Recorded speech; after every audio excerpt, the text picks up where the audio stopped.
Good morning, जय Hind. I am Rahul, your welcome on my channel Delhi IAS academy. आज है 19 अक्टूबर 2024 और आज का हम देखेंगे इम्पोर्टेंट करंट अफेयर्स। तो पहला करंट अफेयर हम लोग देखते हैं, global multi dimensional poverty index, ये एमपीआई रिपोर्ट रिलीज हुआ है। ठीक है, तो इसको हम लोग देखेंगे। तो इसको बेसिकली ये जॉइंट पब्लिकेशन है किसका किसका, यूएनडीपी यानी कि यूनाइटेड नेशन डेवलपमेंट प्रोग्राम का, और ओपीएचआई यानी कि export poverty and human development initiative का है। ठीक है, तो ये दो लोग का है, यूएनडीपी एंड ओपीएचआई, तो ये ध्यान रखना, फर्स्ट फैक्ट। दूसरा, इसमें बताया गया है जहाँ जहाँ जो वार चल रहा है, जैसे कि यूक्रेन और रसिया, और यहाँ पे चल रहा है इजराइल के आसपास और मिडिल ईस्ट में। ठीक है, तो यहाँ पे बताया गया है कि have higher deprivations compared with the non conflict setting across all the 10 indicators multi dimensional poverty. ठीक है, बताया गया है कि वहाँ पे जो है 10 इंडिकेटर में लोग नीचे जा रहे हैं। ठीक है, उनको बेसिक चीज़ें नहीं मिल रही है। इसमें इस रिपोर्ट में बताया गया है कि 112 कंट्री में लगभग 1.1 बिलियन, लगभग 110 करोड़ लोग जो है 18% लोग acute acute multi dimensional poverty में आते हैं। ठीक है, और ये भी बताया गया है कि लगभग 234 मिलियन यानी कि लगभग 23.4 करोड़ लोग भारत में जो है वो एक्सट्रीम पॉवर्टी में आते हैं। तो ये भी बहुत इंपॉर्टेंट है, हमें ध्यान रखना है। ठीक है, फैक्ट। आगे देखते हैं कि इसमें कौन कौन चीज़ शामिल होती है। तो multi global multi dimensional poverty index में 3 डायमेंशन होते हैं, हेल्थ, एजुकेशन और लिविंग स्टैंडर्ड। और हेल्थ में इसके जो है और इंडिकेशन 10 होते हैं, 10 इंडिकेटर होते हैं इसमें। एक होता है न्यूट्रिशन, चाइल्ड मोर्टालिटी, ये हेल्थ में आते हैं। एजुकेशन में आते हैं year of schooling and the school attendance. Living standard में आते हैं कुकिंग फ्यूल और sanitation, drinking water, electricity, housing, asset, ये भी। ठीक है, ये 6 4 10, ये 10 इंपॉर्टेंट है, हमें याद होना चाहिए। ठीक है, आगे देखते हैं। इसी के तर्ज पे भारत ने, नीति आयोग ने भारत के ने बनाया है India's national MPI multi poverty dimensional index. ठीक है, तो ये 2011 में नीति आयोग ने लॉन्च किया था। ठीक है, इसमें 10 वर्जिनल जो इंडिकेटर हैं ग्लोबल एमपीआई में, मल्टी पावर्टी डायमेंशनल इंडेक्स में जो हैं। ठीक है, और उसमें 2 और ऐड कर दिया गया, कौन कौन, मैटरनल हेल्थ और बैंक अकाउंट। तो ये ध्यान रखना, इसमें 12 होते हैं, 12 इंडिकेटर।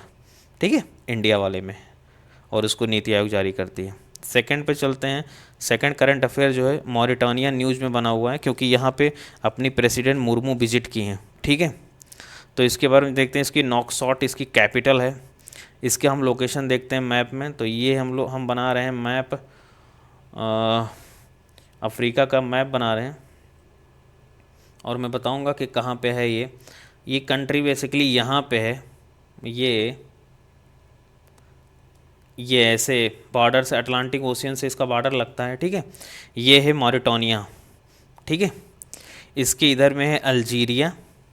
ठीक, और इस साइड में है वेस्टर्न सहारा, और नीचे सेनेगल, सेनेगल कंट्री है नीचे, और इधर माली है।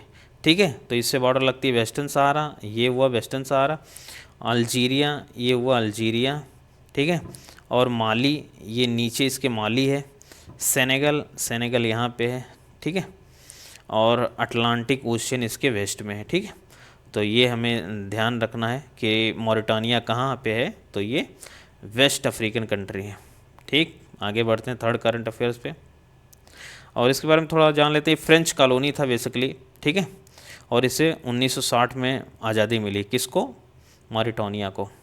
थर्ड करंट अफेयर देखते हैं, लाइन ऑफ क्रेडिट, एलओसी क्या है। तो इंडिया बेसिकली न्यूज़ में क्यों है, क्योंकि इंडिया स्टैंड किया है फर्स्ट ईवर रूपी डोमिनेटेड एलओसी, ये रूपी डोमिनेटेड एलओसी जारी किया किसको, मॉरिशस को। किसके लिए, for a water pipeline replacement project जो मॉरिशस में चल रहा है, उसके लिए भारत लाइन ऑफ क्रेडिट दे रहा है। ठीक है, किसी प्रोजेक्ट के लिए जाता, पहले डॉलर में दिया जाता था, लेकिन ये अब रूपी में भारत दे रहा है। ठीक है, यानी कि रूपी स्ट्रांग हो रहा है अपना। चौथा करंट अफेयर देखते हैं, constitutional bench of supreme court uphold the validity of the section 6 ये को ऑफ द सिटीजनशिप एक्ट। ठीक है, तो बेसिकली सेक्शन 6 ये स्पेशल प्रोविज़न है, किसके द्वारा ऐड किया गया? सिटीजनशिप अमेंडमेंट एक्ट 1985 के उसमें ऐड किया गया है। ये MOU है, ठीक है, ये एक समझौता है किसके किसके बीच, मतलब इस समझौता को असम अकॉर्ड कहते हैं, और ये है सेंट्रल गवर्नमेंट के पास से, मतलब सेंट्रल गवर्नमेंट इसका पक्षकार है, और दूसरा है leader of the Assam movement. ठीक है, दो लोग इसको बनाए हैं असम अकॉर्ड, तो इसको जो है इसकी वैलिडिटी को सुप्रीम कोर्ट ने वैध माना है 6CA को। ठीक है, बेसिकली ये बांग्लादेश से जो माइग्रेंट आए थे 1 जनवरी 1966 और 24 जनवरी 1971 के बीच, उन्हें सिटीजनशिप की बात करता है। ठीक है, तो ये ध्यान में रखना फैक्ट। नेक्स्ट चलते हैं वन लाइनर फैक्ट पे। India's navy first training squadron 1TS completed long distance training deployment कहाँ पे? मनामा में। ठीक है, तो ये ध्यान रखना। नेक्स्ट देखते हैं who was recently appointed the director of the cricket at the JSW sport, तो सौरभ गांगुली जो है अपॉइंट हुए हैं, तो ध्यान रखना। नेक्स्ट करंट अफेयर पे चलते हैं। Gurpreet Pal Singh won which medal in the ACO world chess championship in Greece. ठीक है, ग्रीस में चल रहा है ACO वर्ल्ड चैम्पियनशिप, तो उसमें गोल्ड जीते हैं। ठीक है, गुरप्रीत पाल सिंह, तो ध्यान रखना। 8th नंबर पे चलते हैं। Whose name has been recommended as the next CJI of India, next chief justice of India, तो बेसिकली कौन है?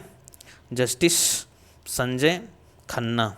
ये भारत के 51 जो है CJI होंगे। ठीक है, चंद्रचूड़ के पास, ये नवंबर में ही अपना कार्यकाल शुरू करेंगे। ठीक है, फिर 9th नंबर पे देखते हैं। Recently which state government is preparing for declare Sanskrit as a compulsory subject, तो किसने कंपलसरी बनाएगा? तो वो उत्तराखंड। नेक्स्ट चलते हैं 10th number. Ministry of rural development has tried up with the how many banks for the personal financing